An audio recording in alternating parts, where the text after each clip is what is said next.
Nindya Yuwono yang sejak pagi tadi berada di sana. Silakan dengan laporan Anda.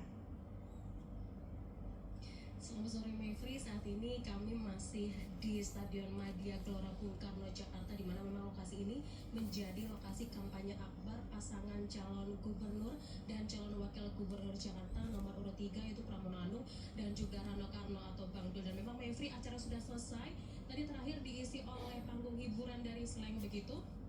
Kemudian memang acara atau kampanye akbar ini sudah diadakan atau diselenggarakan ini sejak pagi sekitar pukul 10 pagi atau 11 siang begitu Mevri. Kemudian tadi baru saja sekitar 10 sampai 15 menit yang lalu ini sudah selesai. Kemudian tadi sudah dihadiri langsung oleh ketua tim pemenangan paslon nomor 3 yaitu Cak Lonto. Kemudian dihadiri juga oleh Sekjen PDI Perjuangan Hasto Kristianto yang menyatakan bahwa saat ini memang paslon nomor urut 3 ini sudah didukung oleh sejumlah mantan gubernur Jakarta yaitu Fauzi Bowo, kemudian Basuki Cahayapurnama atau Ahok. Kemudian di minggu terakhir masa kampanye ini paslon nomor urut 3 didukung oleh mantan gubernur Jakarta yaitu Anies Baswedan. Memang untuk hari ini mantan gubernur Anies Baswedan tidak hadir dalam kampanye akbar paslon nomor urut 3, tapi yang hadir memang mantan gubernur Jakarta Ahok atau Basuki Cahayapurnama, dan tadi sudah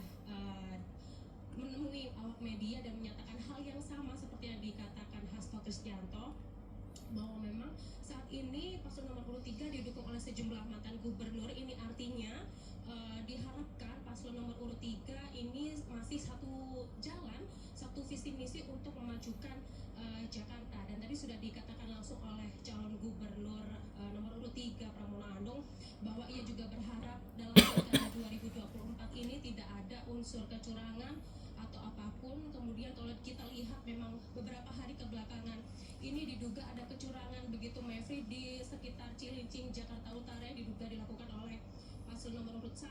Dan ketika kita bertanya kepada calon gubernur Pramono Anung, ia mengatakan tidak merasa tercurangi seperti itu. Namun harapannya memang aparat penegak hukum kemudian Bawaslu Jakarta ini melakukan tindak atau menindak lanjuti akan hal ini.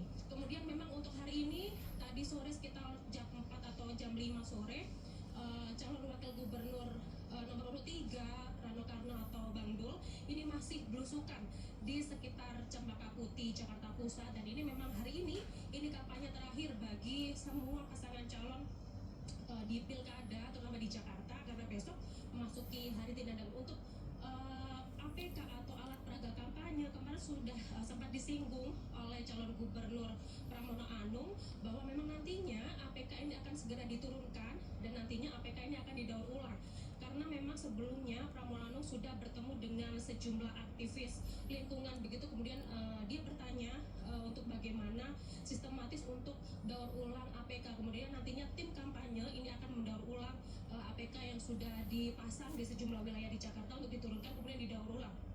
Begitu Mevri, untuk hari ini kampanye sudah selesai dan besok memasuki masa tenang pilkada untuk kemudian di tanggal 27 kita bisa mencoblos bersama untuk menentukan pilihan kepala daerah baik dari provinsi maupun kota dan kabupaten. Kembali ke Anda Mevri. Baik, terima kasih banyak atas laporan Anda Nindya Yuwono yang melaporkan langsung dari lokasi tempat kampanye dari pasangan calon nomor urut 3, dan juga sudah ada tadi Putri Demes melaporkan dari lokasi kampanye akbar pasangan calon nomor urut 1. Terima kasih banyak teman-teman atas laporan Anda.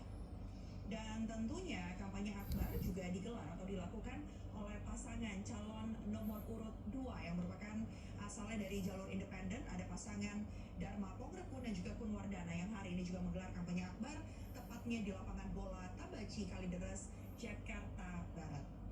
Dan tentunya kurang dari satu pekan pilkada 2024, Bawaslu Jawa Barat juga merilis pemetaan TPS-TPS yang rawan. Pemetaan ini sengaja dibuat sebagai upaya mitigasi agar pelaksanaan pilkada 2024 di Jawa Barat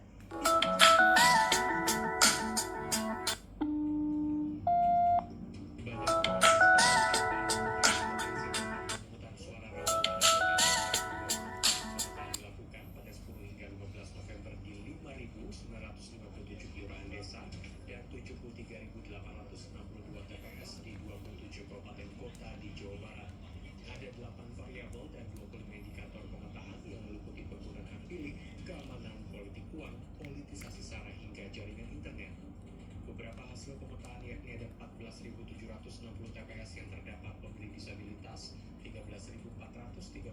TPS terdapat DPT yang tidak memenuhi syarat serta 1.402 TPS didirikan di wilayah rawan bencana.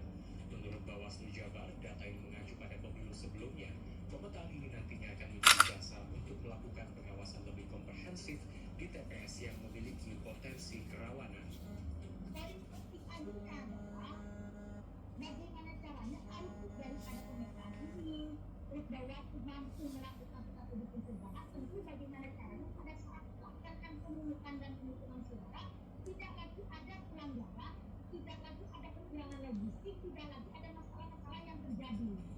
Komisi Pemilihan Umum Jabar menyebut pelaksanaan Pilkada 27 November dipastikan akan sesuai prosedur. Persiapan terus dimaksimalkan meliputi Tes dulu ya. logistik ke 27 kabupaten kota hingga melakukan bimbingan teknis. Cek. Ada ribuan petugas di lapangan pada hari pemungutan suara sehingga potensi-potensi kerawanan yang sebelumnya sudah dipetakan oleh Bawaslu bisa diminimalisasi. Dan maka kami seluruh divisi yang ada bekerja sama gitu ya di seluruh penyelenggara kita memaksimalkan peran-peran yang ada, dan kami juga melibatkan tentu stakeholder ya yang terkait berpemangku kepentingan agar bisa kemudian mengawal bersama dalam proses ini. Karena tentu kami juga